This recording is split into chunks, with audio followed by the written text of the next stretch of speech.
pecados às vezes até mais graves que estes. Odiar a Deus, blasfemar. Mas esses pecados, por que fazem isso? Porque implicam pôr a nossa confiança numa criatura, numa fonte de conhecimento ou numa força que vem do demônio. Implica uma certa aliança com essas forças, das quais eu espero ajuda. Quando você põe a sua confiança nessas coisas, você está dando abertura expressa ou implicitamente para ele atuar na sua vida. Olha só, gente, quando você põe a sua confiança nessas coisas, ou seja, superstições, você está abrindo uma brecha para uma grande ação maligna. Forte isso, né, Danilo? Exatamente, exatamente. O padre muito bem explicou. Eu gosto do compêndio do Catecismo da Igreja Católica, que é um pouquinho menor do que o próprio Catecismo, e ele acrescenta ainda mais um pecado ligado à superstição. Porque o padre falou da idolatria, o padre falou da feitiçaria, da magia, e o compêndio ele diz do espiritismo. Por quê? Porque são realidades realmente que abrem a alma daquelas pessoas que procuram, exatamente porque há esse desvio que fere o primeiro mandamento, que é amar a Deus. É por isso que a superstição, às vezes as pessoas...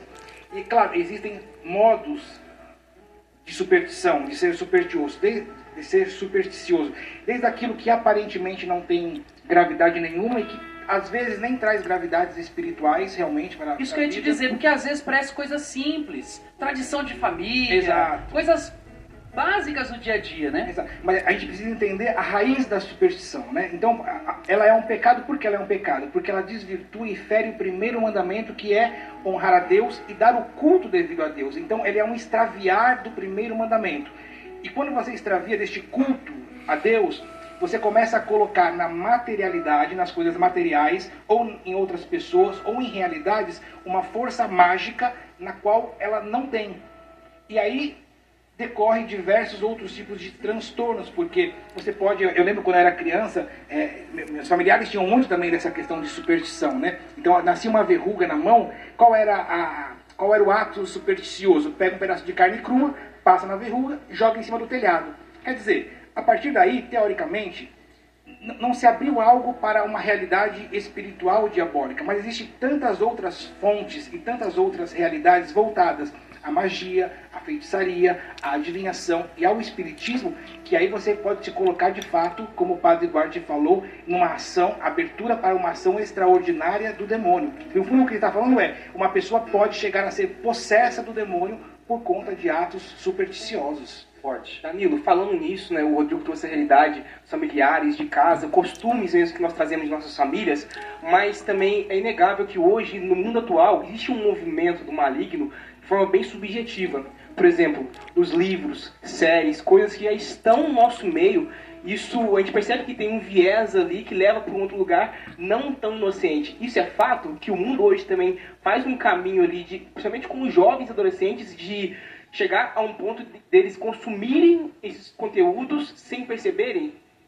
O demônio ele é muito astuto, né? O demônio, eu costumo dizer que ele nunca se mostra na sua malignidade.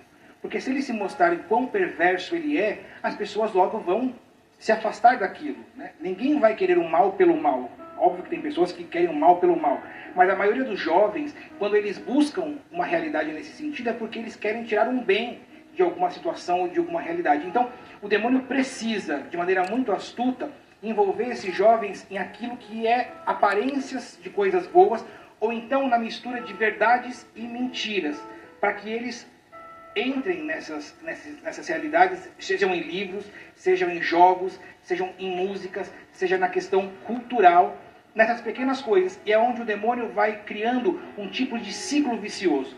Porque o que o demônio pretende com a superstição, além de fazer com que a pessoa rompa essa intimidade com Deus, né, por meio do pecado mortal, de não dar a Deus o seu devido culto, o demônio gosta de criar um ciclo vicioso. A pessoa começa a participar de uma sessão de horóscopo ou de adivinhação pela internet. Aquilo vai chegar num momento que não vai mais alimentar a satisfação da curiosidade. Interessante. Então ela precisa dar um outro passo, uma outra realidade, para uma outra pessoa.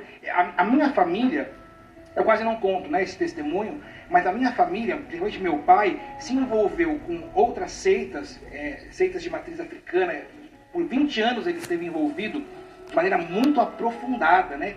Ele fez coisas absurdas que a gente nem imagina. Mas por quê?